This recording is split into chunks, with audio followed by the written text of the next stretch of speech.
السلام عليكم ورحمة الله وبركاته. أهلا وسهلا ومرحبا بكم أيها المشاهدون والمشاهدات من طلاب اللغة العربية ومعلميها والراغبين فيها والذين يحبون اللغة العربية حبا خالط لحومهم ودماءهم في لقاء جديد من لقاءات دروس اللغة العربية.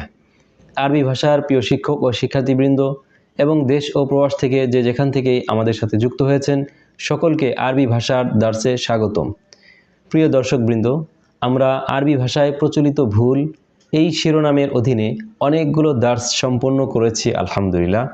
তো আজকের এই দার্সে আরবি ভাষায় প্রচলিত ভুলসমূহের মধ্য থেকে একটি ভুল নিয়ে আলোচনা করব। দেখুন, একটি বাংলা বাক্য আমার অবস্থা সম্পর্কে জিজ্ঞেস করো না, আমার অবস্থা সম্পর্কে জিজ্ঞেস করো না, এই বাংলার আরবি হচ্ছে লা তাসআল আন হালি।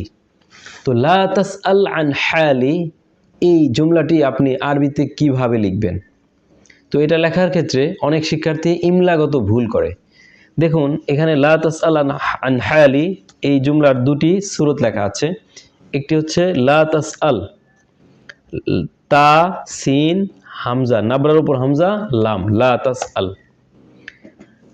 এই সূরতটি হচ্ছে ইমলাগত ভুল, সঠিক সূরত এটি নয়। লা তাসআল এভাবে লেখা যাবে না।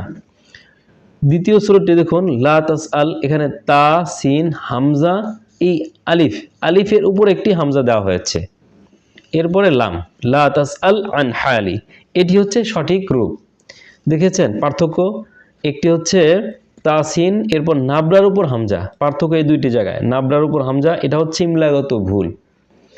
আর সঠিক হচ্ছে আলিফ এর উপরে হচ্ছে হামজা, এটা হচ্ছে সঠিক রূপ। তাহলে লা তাসআল দেখতে দেখুন অনেকে মনে করতে যে এটা সঠিক, ঠিক, এখানে ভুলের কি আছে, কিন্তু না, এটাই ভুল। কারণ হচ্ছে ইমলাগত কিছু নিয়ম আছে আরবি ভাষায়, কিভাবে লিখবেন, কিভাবে লেখা যাবে না, কওয়াইদুল ইমলা আছে। সেই কওয়াইদুল ইমলাকে ফলো করে সেটা ঠিক রেখে আপনাকে লিখতে হবে। নিজের ইচ্ছে মতো লিখলে সেটা ভুল হবে আরবদের কাছে। তো আমরা কখনো লা তাসআল এই পদ্ধতিতে লিখব না, বরং দ্বিতীয় পদ্ধতিতে লিখব। শুকরান লাকুম জাজিলান ওয়া ইলাল লিকা। আসসালামু আলাইকুম ওয়া রাহমাতুল্লাহি ওয়া বারাকাতুহু।